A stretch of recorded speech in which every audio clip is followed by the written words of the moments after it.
Esta es la iglesia Puerta de Esperanza, situada en San Lucas, Zacatepeques, República de Guatemala, en América Central. Para la gloria de Dios, nuestra congregación fundamenta su fe en Jesucristo y en las Santas Escrituras. Agradecemos a Dios que hoy se pueda contar con Internet para cumplir con cabalidad el mandamiento de nuestro Señor Jesucristo, que es predicar el Evangelio en todas partes del mundo.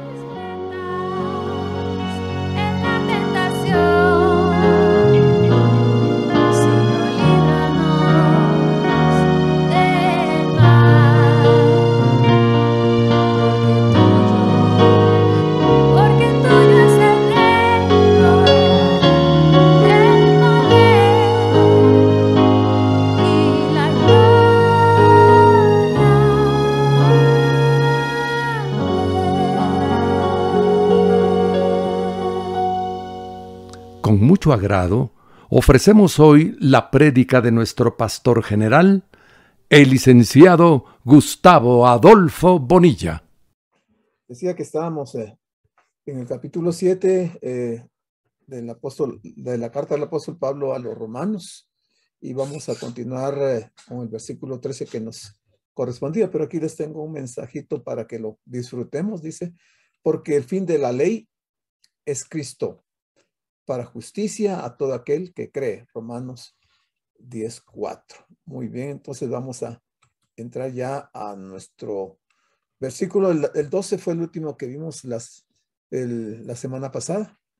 Y dice, de manera que la ley a la verdad es santa, y el mandamiento es santo, justo y bueno. Si se dan cuenta, hace referencia tanto a la ley como al mandamiento. Y al hablar de la ley, dice que la ley es santa. Y al hablar del mandamiento, dice que también es santo, justo y bueno. O sea, en esa disyuntiva y esa situación que se encuentra Pablo, porque él no, sí lo está explicando, pero es un poquito para nosotros confuso entender qué es lo que Pablo está tratando de decirnos, porque de alguna manera vemos ahí como que hubiera alguna contradicción en cuanto al aspecto de que él dice que estamos muertos a la ley y estamos muertos al pecado. Sin embargo, en otros pasajes, él dice que el pecado recobró vida, y el pecado es el que lo tiene a él en una situación difícil.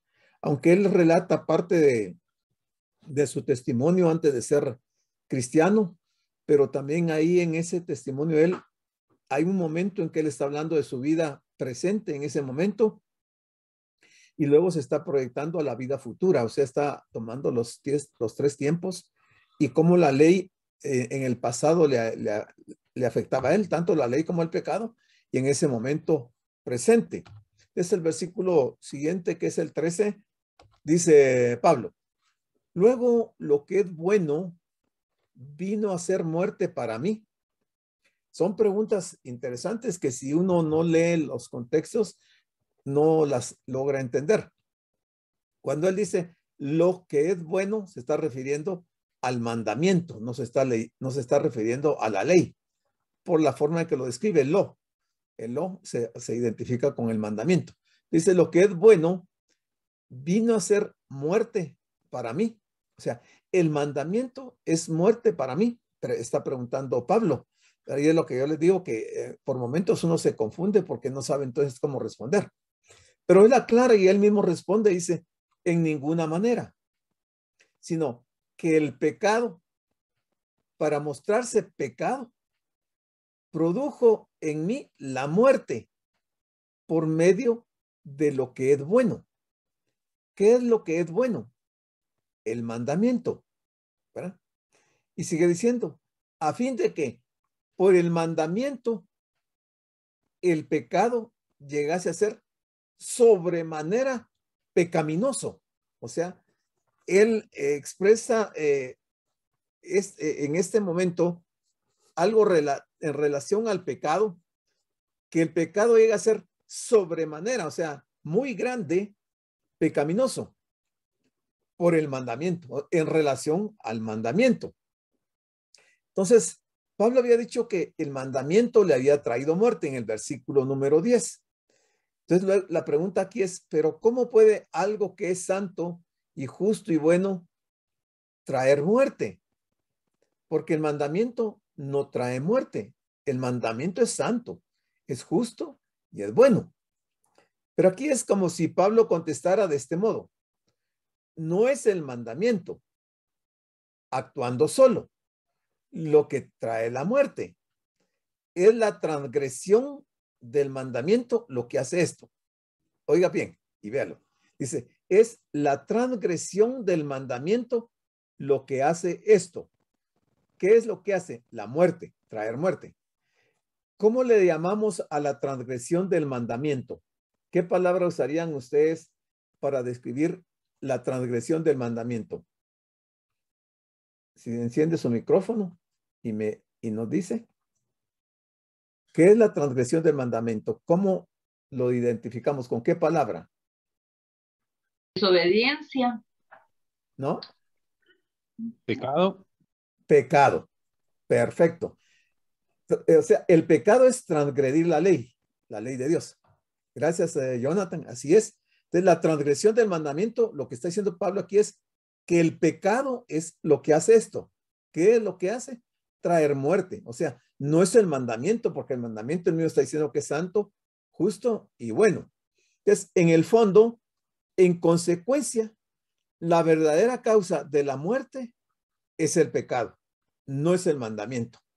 Ahí es donde tenemos que, hay una línea tan delgada, hay una frontera que no la podemos distinguir muy bien entre el mandamiento y el pecado, porque pareciera, como dice Pablo aquí, este comentario, había dicho que el mandamiento le había traído muerte según el versículo 10, pero luego él aclara que si el mandamiento es santo, justo y bueno, ¿cómo es que va a traer muerte? ¿verdad? Entonces, lo que está muy relacionado es el pecado con el mandamiento. Entonces, en el trasfondo hay un pensamiento consolador.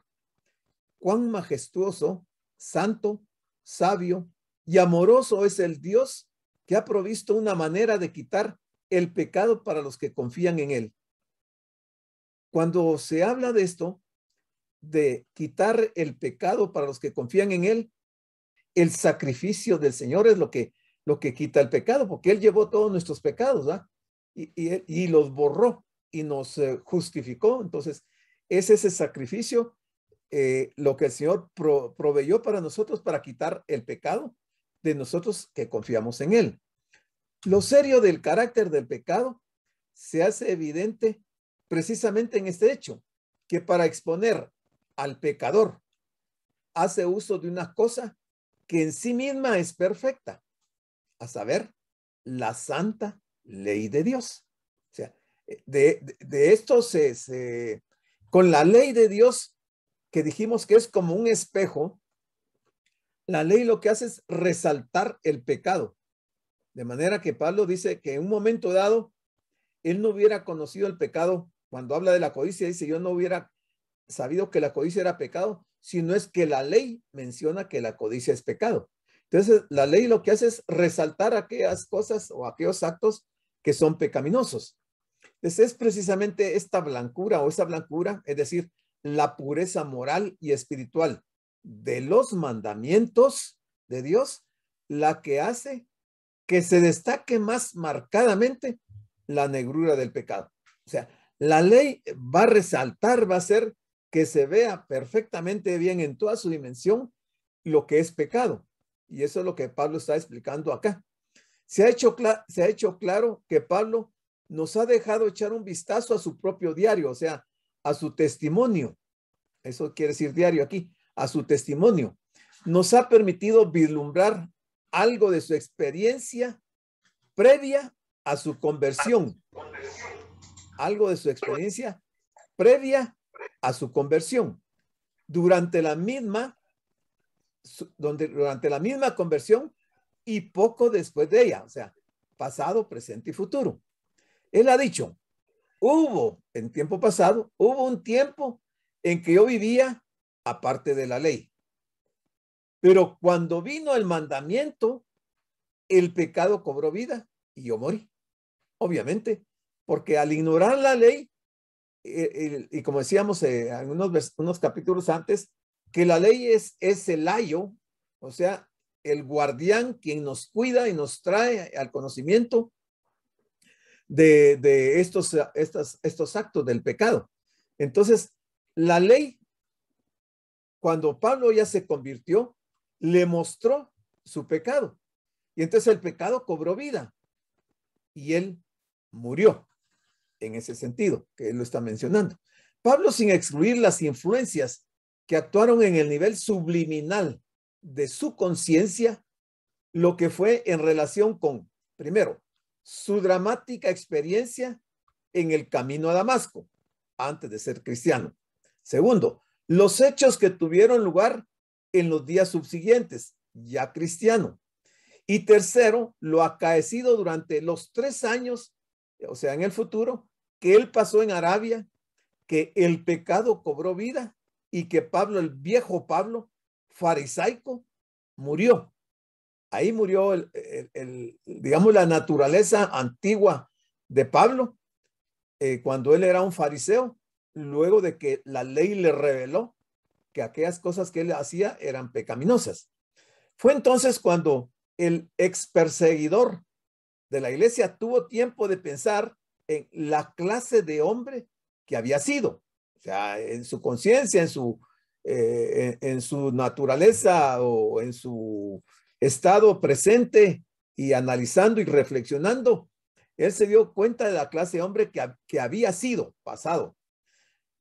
Y también el testimonio de Esteban le hizo reconocer lo que él había hecho, y de otros mártires cristianos, y en las palabras que le fueron dichas por Ananías y por Jesús mismo, o sea, cuando tuvo su conversión. Esto eso Pablo lo analiza y entonces está explicando este tema de la ley y el pecado y el mandamiento. Aunque la ley provoca nuestra naturaleza pecaminosa, esto puede usarse para bien porque expone de una manera más dramática nuestra profunda maldad. Después de todo, si el pecado puede utilizar algo tan bueno como la ley para su beneficio, al promover la maldad, muestra lo malvado que es el pecado. Por eso habla Pablo de que el pecado es, como dijimos, sobresale, es pecaminoso, ¿verdad? Necesitamos que el pecado se muestre pecado, porque siempre quiere esconderse en nosotros y ocultar su verdadera profundidad y fuerza. Este es uno de los resultados más deplorables del pecado. Nos hace daño en mayor parte al quitarnos la capacidad de saber cuánto estamos heridos.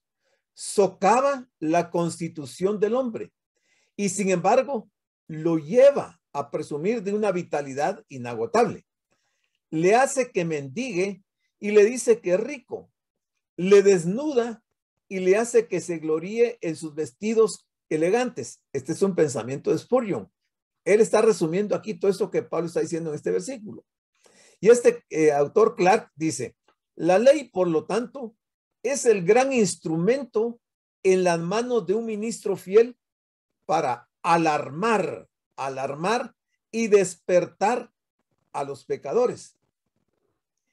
Quiere decir que nosotros, digamos en mi caso, yo como pastor, si no uso la ley para alarmar a la congregación, y en especial para alarmar y despertar a los pecadores, estaría cometiendo una falta muy tremenda, porque no le estoy haciendo ver a los pecadores la situación en que se encuentran, y las personas podrían creer que que sí están viviendo una vida agradable a Dios, cuando claramente es evidente que las personas pueden estar cometiendo alguna clase de pecado. El pecado se hace más pecaminoso. ¿Cómo? A la luz de la ley. Y lo hace en 2 maneras. Primero, el pecado se vuelve sobremanera pecaminoso cuando se contrasta con la ley. Si uno agarra cualquier pecado y lo contrasta con la ley, ahí en ese momento uno puede ver el contraste que se da entre el pecado y la ley. En segundo lugar, el pecado se vuelve sobremanera también, igual que el primer punto, sobremanera pecaminoso debido a que la ley provoca su naturaleza malvada. O sea, la ley provoca su naturaleza malvada, hablando del pecado y que se hace sobremanera pecaminoso. O sea, pero todo es en base a la luz de la ley. No hay nada en el mundo tan malo como el pecado. Pablo, cuando quiso usar la peor palabra que pudo encontrar para llamar al pecado, lo llamó por su propio nombre y lo reiteró: pecado. Simple y sencillamente pecado. Y sobremanera pecaminoso. Así lo define Spurgeon también.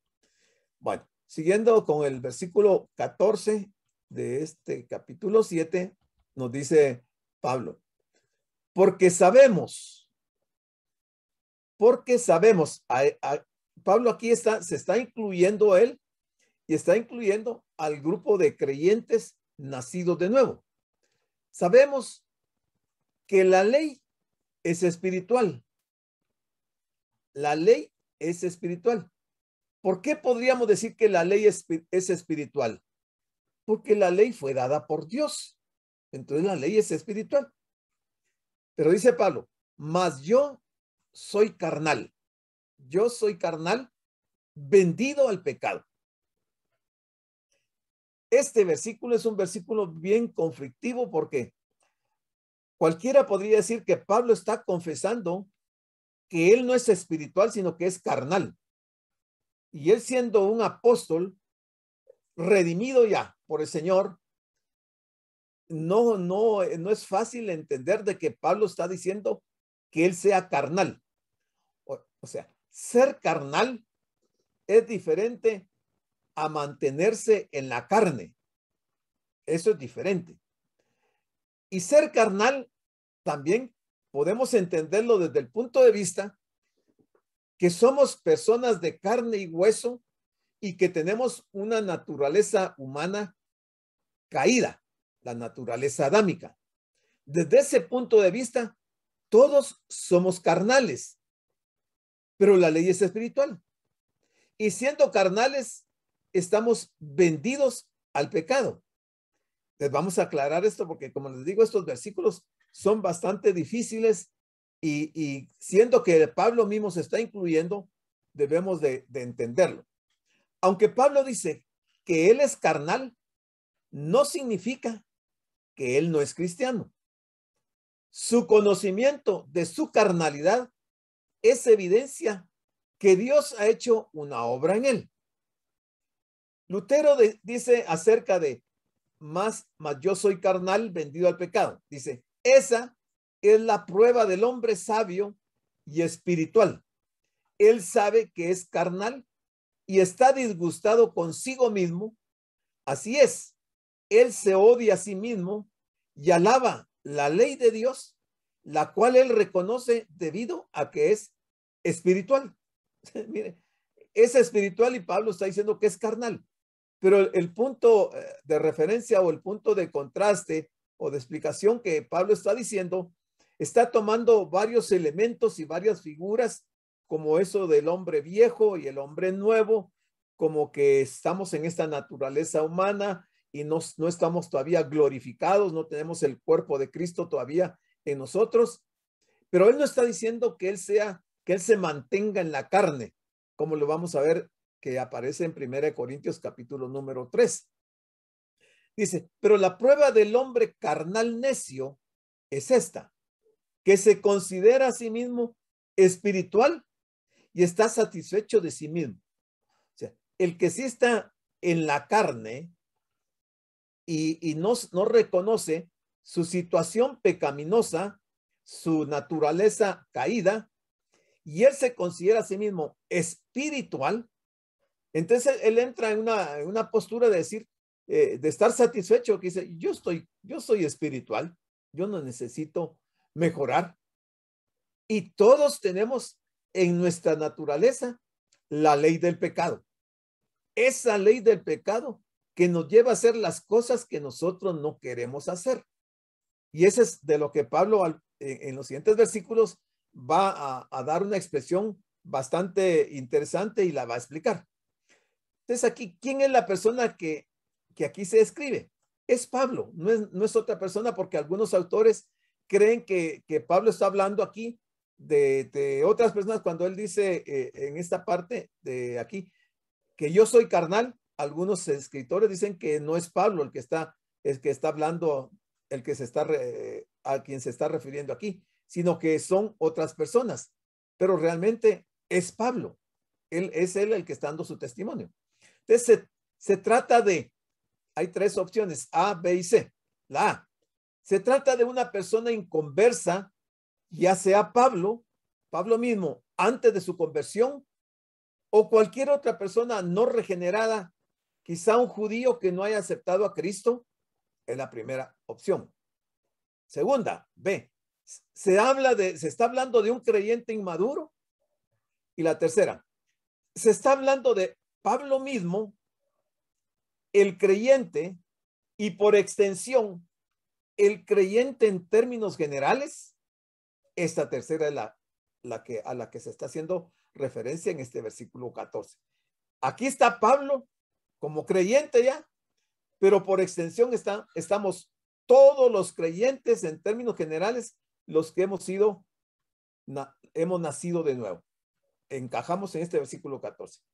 La persona descrita en Romanos 7, del 14 al 25, hay varias identificaciones, digamos. Primero, que odia el pecado. Segundo, desea hacer lo bueno. Tercero, en su ser interior se deleita en la ley de Dios. Cuarto, lamenta profundamente sus pecados. Y quinto, da gracias a Dios por su liberación. Entonces, como todo esto lo encontramos en este capítulo 7, ¿podríamos nosotros decir que se está refiriendo a un inconverso? No, queda descartado, porque un inconverso no odia el pecado. Él no desea hacer lo bueno.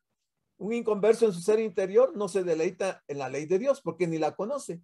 Tampoco un inconverso se lamenta profundamente sus pecados. Esto tiene que ser alguien que ya ha conocido al Señor y que ha nacido de nuevo. Entonces, aquí hay otra pregunta. ¿Queda alguna probabilidad de que una persona así, con estas 5 características, no haya sido regenerada por el Espíritu de Dios? Obviamente que sí. Tiene que ser una persona regenerada por el Espíritu de Dios para decir que esa persona odia el pecado y desea hacer lo bueno y que su interior se deleita en la ley de Dios. Está hablando de nosotros y está hablando Pablo de él mismo. Es claro que en Romanos 7, del 14 al 25, el apóstol, según las palabras de Juan Calvino, describe cuán grande es la debilidad de los creyentes. Cuán grande es la debilidad de los creyentes, porque realmente seguimos en ese estatus. La explicación más natural es que ha habido un cambio radical. Es decir, que el yo del segundo pasaje ya no es la persona no regenerada de 7:5 y 9a, sino que ha renacido espiritualmente. Ya ha renacido espiritualmente. Pero esta persona ya regenerada todavía tiene su lucha contra el pecado. Porque ¿quién de ustedes, hermanos, no lucha con el pecado hasta el día de hoy? Yo no creo que haya alguien que me diga, yo no tengo ningún problema con el pecado, yo ya estoy tranquilo, ya me despreocupé totalmente de eso. Si el pecado lo llevamos en nuestra propia carne, en nuestra naturaleza antigua, entonces no podemos decir eso. Entonces, no ha alcanzado el cielo aún. Nosotros no hemos alcanzado el cielo. Quienes rechazan la existencia de cierta forma de dualismo en el interior de la persona de Pablo, el rescatado y dentro de los creyentes en general, tiene grandes dificultades para explicar Romanos 7, 24 y 25. Cualquiera que diga lo contrario a lo que está diciendo aquí Pablo, o a la conclusión a que sea que es Pablo, y también Pablo representando a nosotros a todos los creyentes en general, nacidos de nuevo. Cualquiera que diga algo diferente a eso, tendrá grandes problemas y dificultades para explicar Romanos 7, 24 y 25.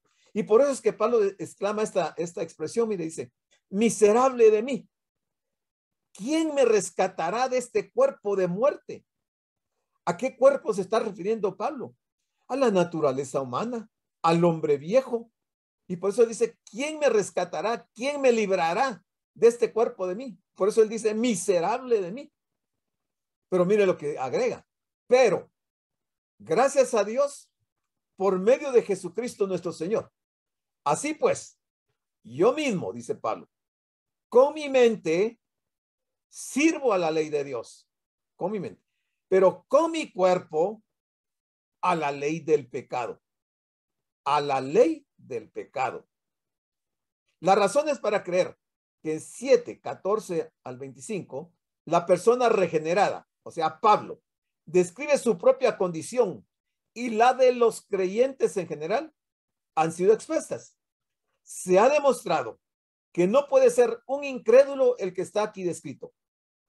Pablo se refiere aquí a sí mismo y en general a todos nosotros, los creyentes.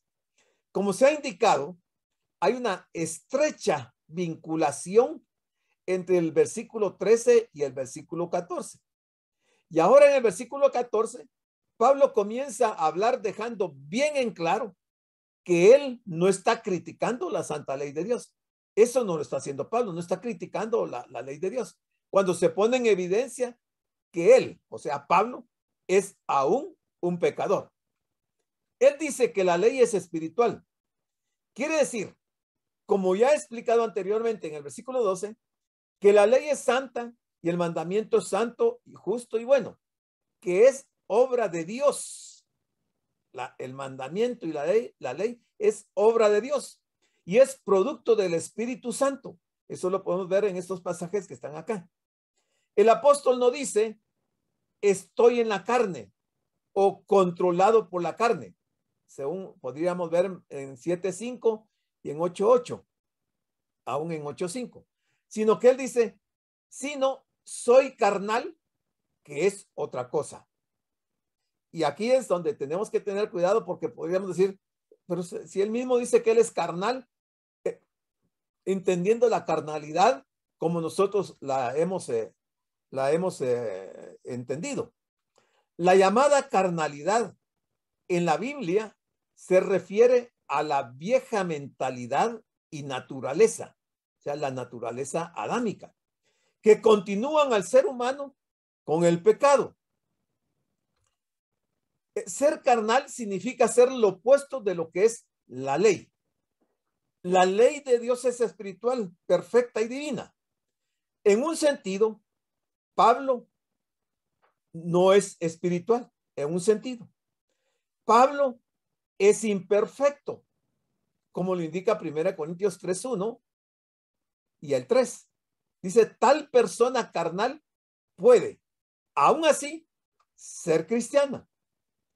1 Corintios 3:1. Y dice, de manera que yo, hablando Pablo, yo, hermanos, no pude hablaros como espirituales, sino como a carnales, como a niños en Cristo. El 3:3 de 1 Corintios. Porque aún sois carnales, pues habiendo entre vosotros celos, contiendas y disensiones, ¿no sois carnales y andáis como hombres? Entonces hay que distinguir bien el concepto de carnalidad. ¿Cuándo es una carnalidad? En el sentido de que se esté hablando de la naturaleza antigua, la naturaleza adámica. ¿Cuándo se es carnal? Cuando se hace el contraste con algo espiritual. Digamos, el Señor es espiritual, no es carnal. En este momento, Él es espíritu. Y ya Él no tiene la naturaleza vieja como la que tenemos nosotros. Entonces nosotros seguimos siendo carnales, pero Él es espiritual. Y en ese sentido es que hay que distinguir esta carnalidad de que está hablando Pablo. Al decir Pablo, sé que nada bueno mora en mí, a saber, en mi carne, no está él diciendo implícitamente que hay en él algo más que su carne su naturaleza humana pecaminosa? Por supuesto. Tanto el versículo 18 como el 25, notemos el contraste entre mi mente y mi carne. Él hace la separación, bien claro lo deja. Mi mente y mi carne. Mi mente refiriéndose a que él desea hacer y cumplir con la ley de Dios, y mi carne, cómo el pecado afecta a su carne. Aclaran que Pablo está distinguiendo entre lo que él es con respecto a su naturaleza humana pecaminosa.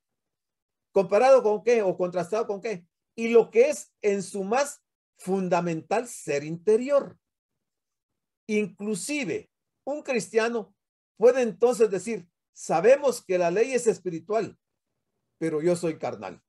Y se dice una verdad, pues contundente ahí con estas palabras. Eso así es. Pero hay una pregunta que se impone. ¿Qué de la segunda caracterización, es decir, vendido como esclavo al pecado? A primera vista, esta descripción parecería excluir a Pablo de la compañía de los salvos, pareciera. O de no ser así, parecería indicar que cuando el apóstol dice yo, no está pensando aquí en sí mismo, sino en alguna otra persona, en un incrédulo. Nada que ver. La conclusión es que el apóstol Pablo es el creyente quien habla aquí y describe su propio estado, como también el de todos los otros creyentes que todavía moramos en este mundo. Y por ejemplo, miremos el caso de David. Cuando David dice en el Salmo 51:5, en esa oración, dice, he aquí, en maldad he sido formado, en maldad he sido formado, y en pecado me concibió mi madre. ¿Querrá decir eso que David no fue un hijo de Dios y que se perdió? No. ¿No era David un creyente? Por supuesto que era un creyente. Por supuesto, él está confesando aquí lo que había hecho el pecado en su carne, que él no quería hacer eso, pero como esa ley del pecado a cualquiera nos puede hundir en cualquier clase de pecado. 7:15 dice, porque lo que hago, sigue hablando Pablo, porque lo que hago no lo entiendo. ¿Será que Pablo no entendía lo que estaba haciendo? Él no está diciendo eso exactamente, porque sigue diciendo, pues no hago lo que quiero, sino lo que aborrezco, eso hago.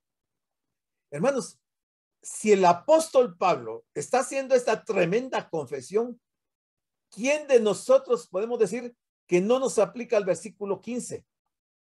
¿Quién puede sentirse tan santo, tan espiritual, que diga que a él no le afecta el versículo 15? Si un apóstol del calibre de Pablo está confesando que lo que él hace no lo entiende, pues hace lo que no quiere hacer, sino que lo que aborrece eso hago, es porque estamos sujetos a la ley del pecado. Y de ahí no nos escapamos.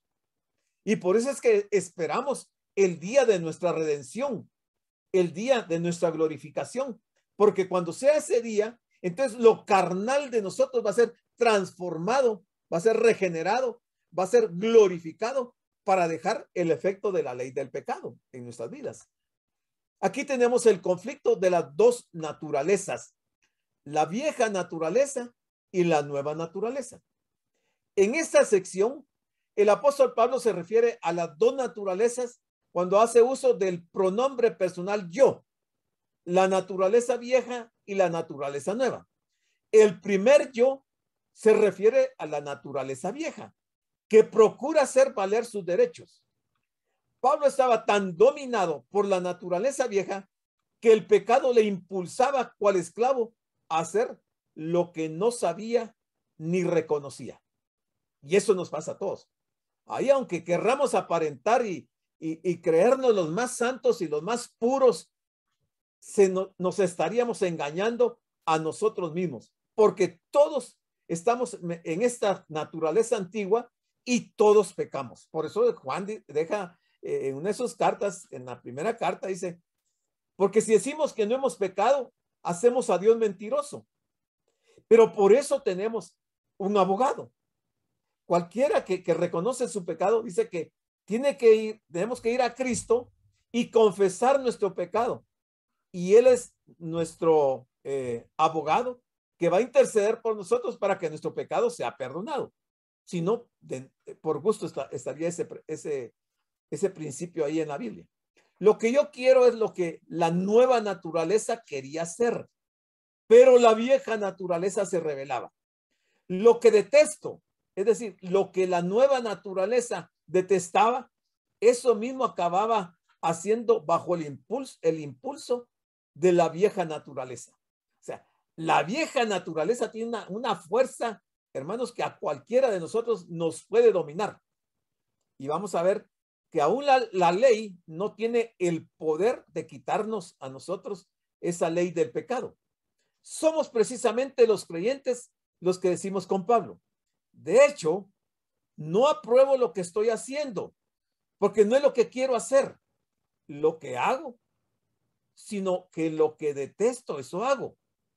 Y no es este precisamente el conflicto que también se menciona en Gálatas 5:17, donde el mismo apóstol expresa: porque el deseo de la carne es contra el espíritu con mayúscula, E mayúscula.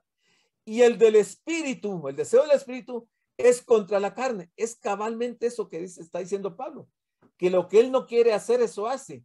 Y lo que él quiere hacer es lo que no lo hace.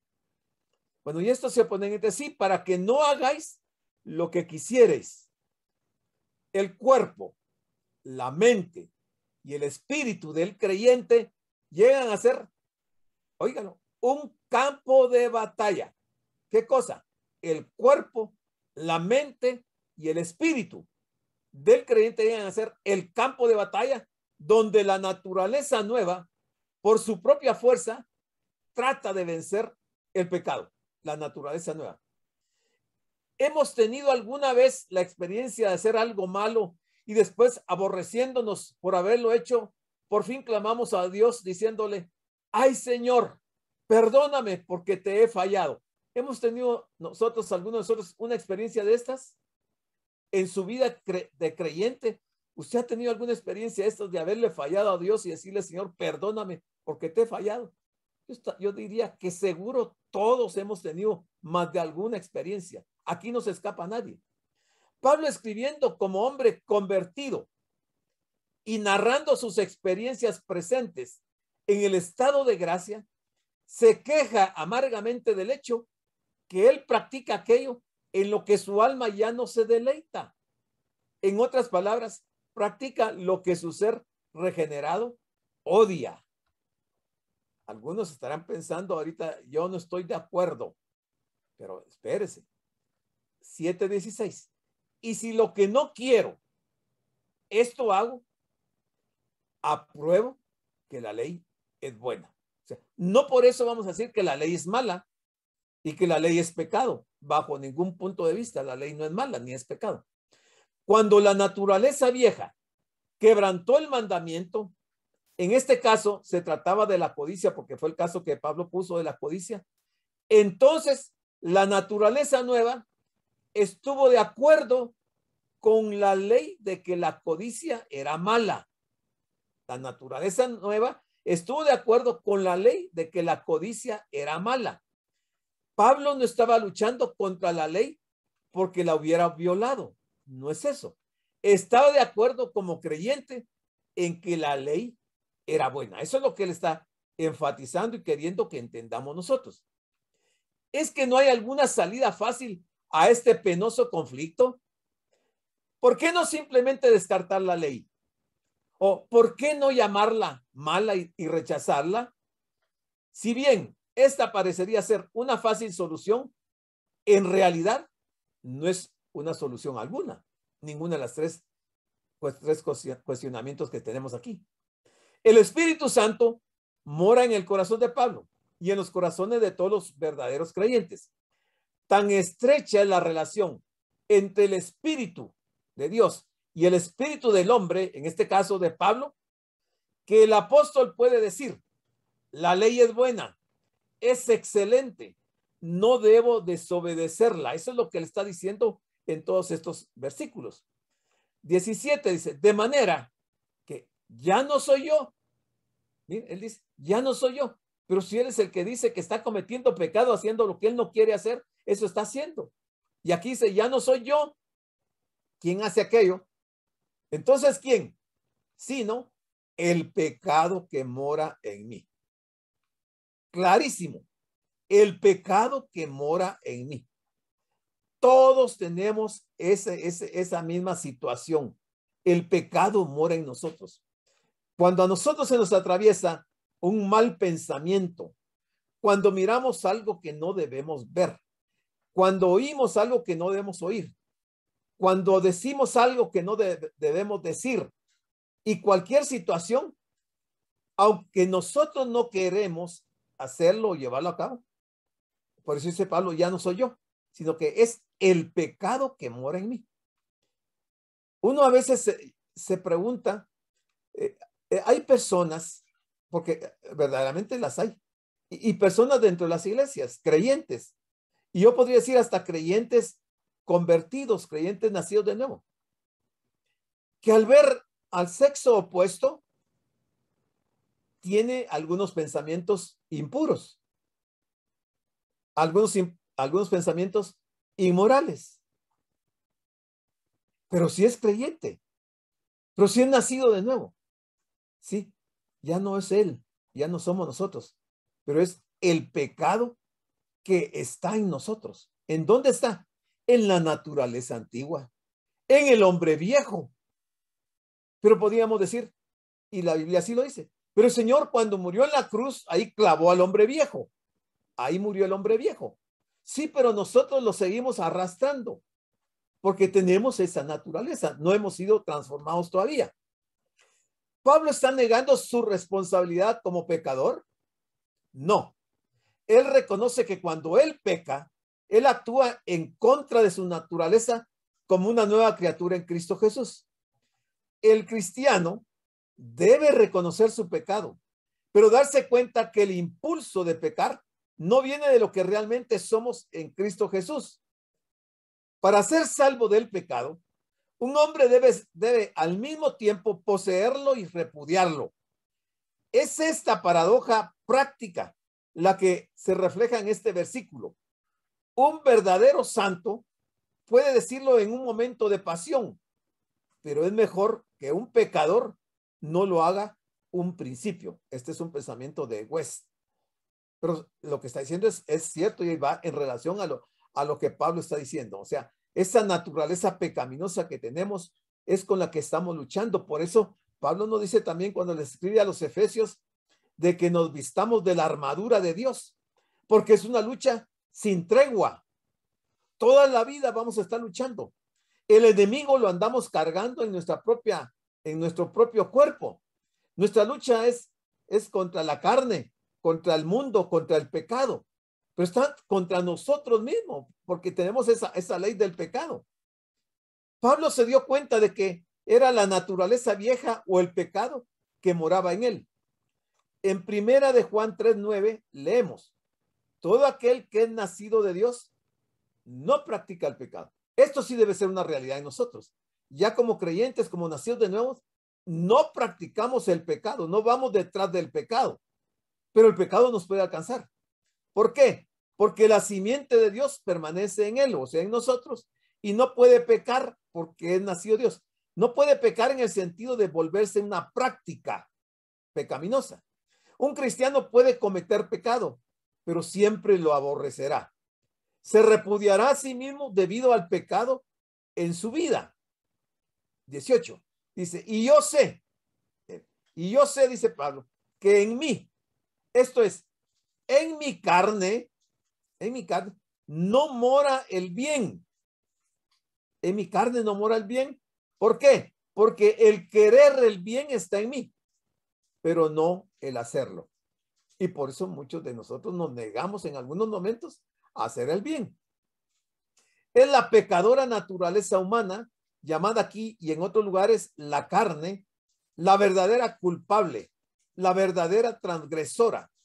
Es ese perverso intruso que mora con Pablo en la propia casa de este último, o sea, su alma, el que es la causa de toda esta iniquidad.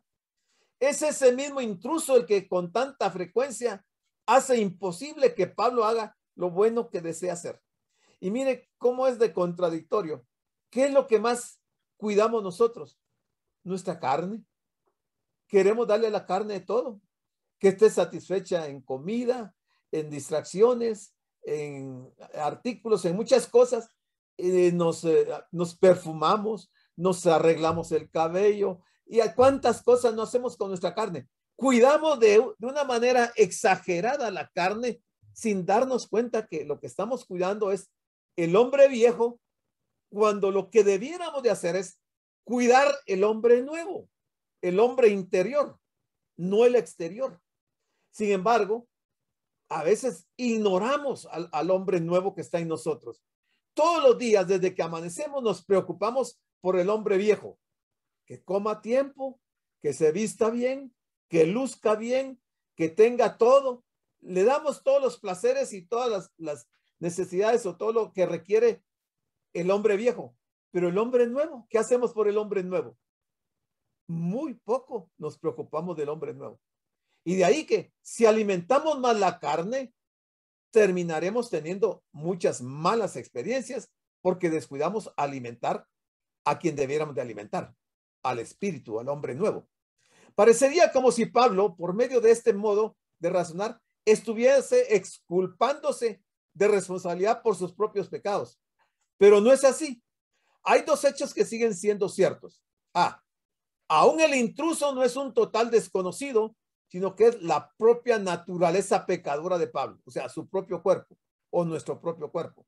Y ve, un intruso perverso, a un usurpador ilegal, no se le debe permitir que permanezca.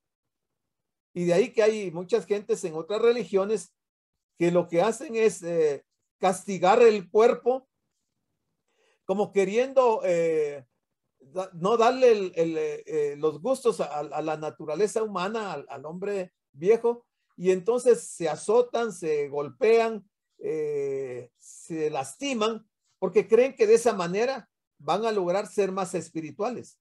No es así tampoco. Recordemos que la lucha, la batalla se está librando en la mente, en el cuerpo y en el espíritu.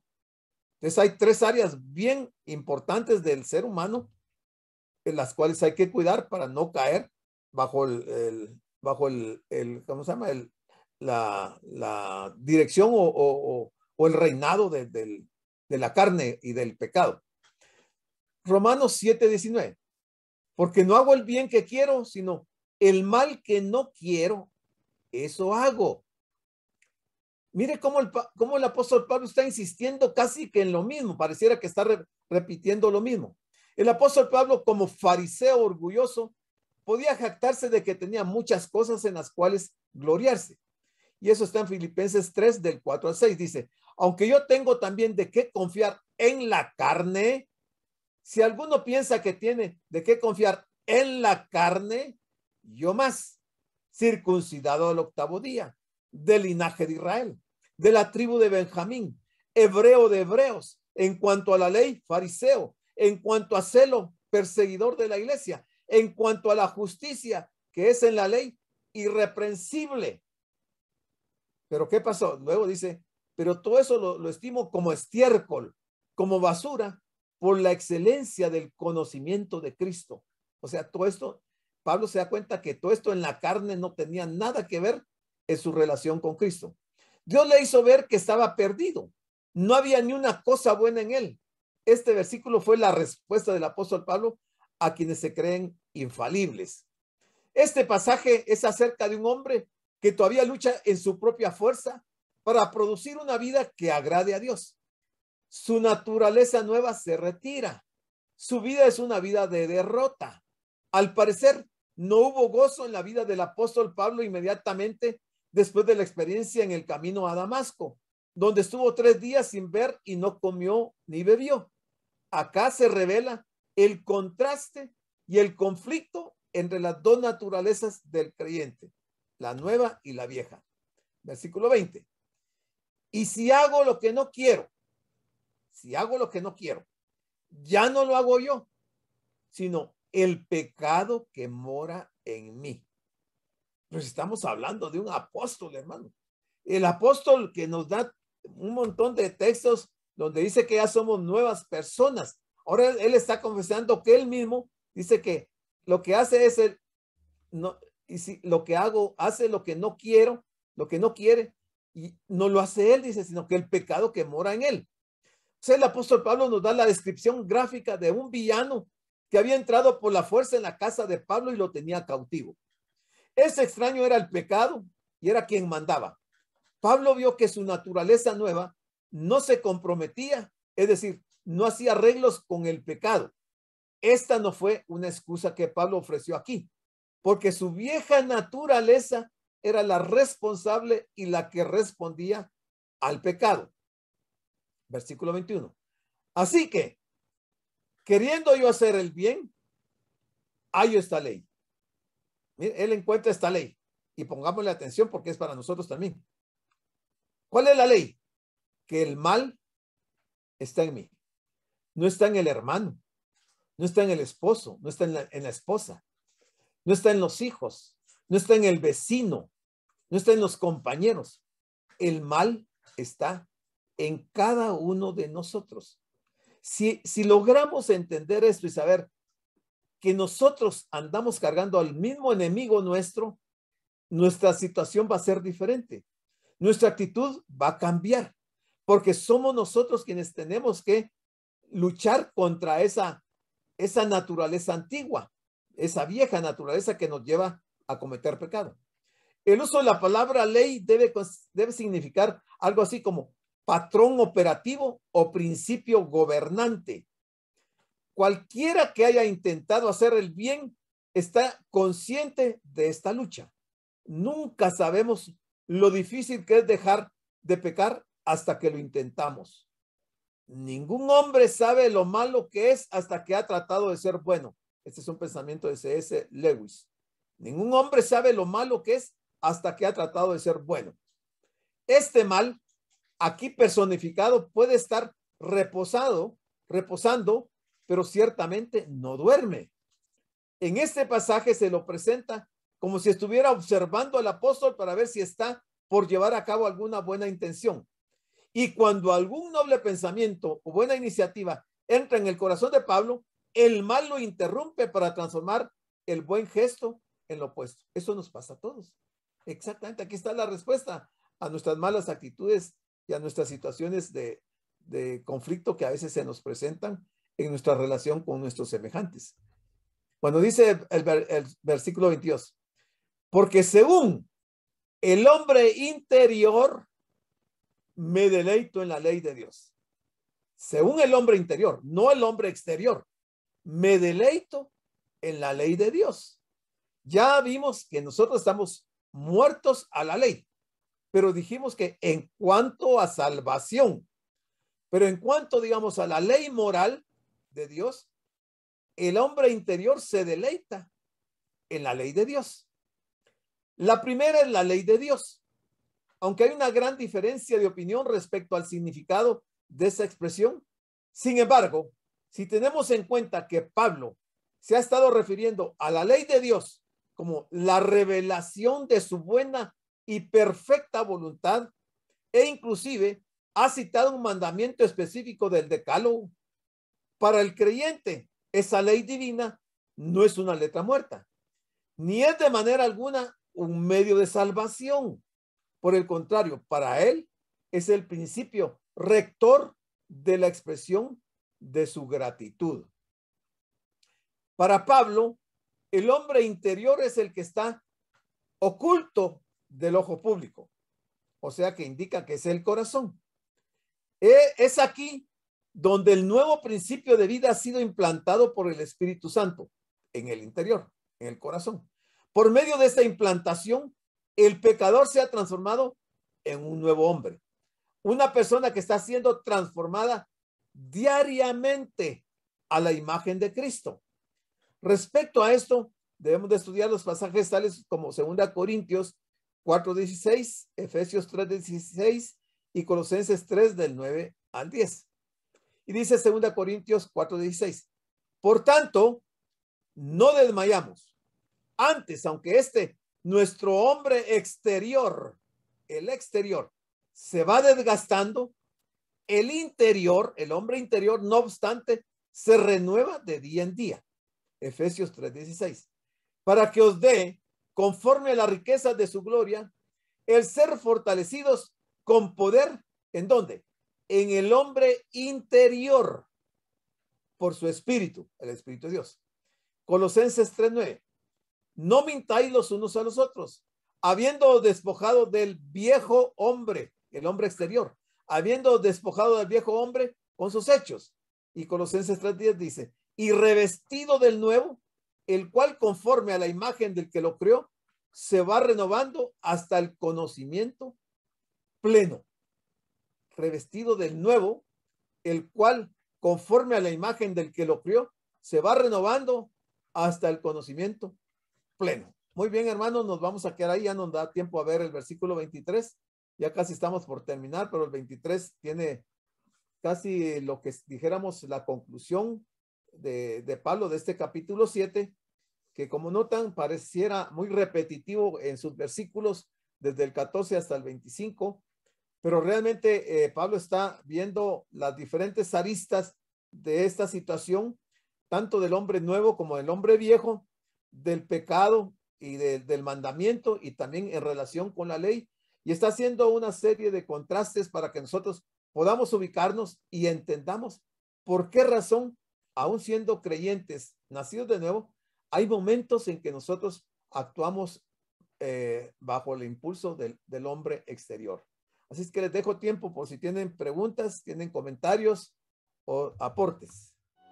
Damos las gracias por su atención a la prédica del pastor general licenciado Gustavo Adolfo Bonilla e invitamos a la prédica del próximo domingo a esta misma hora.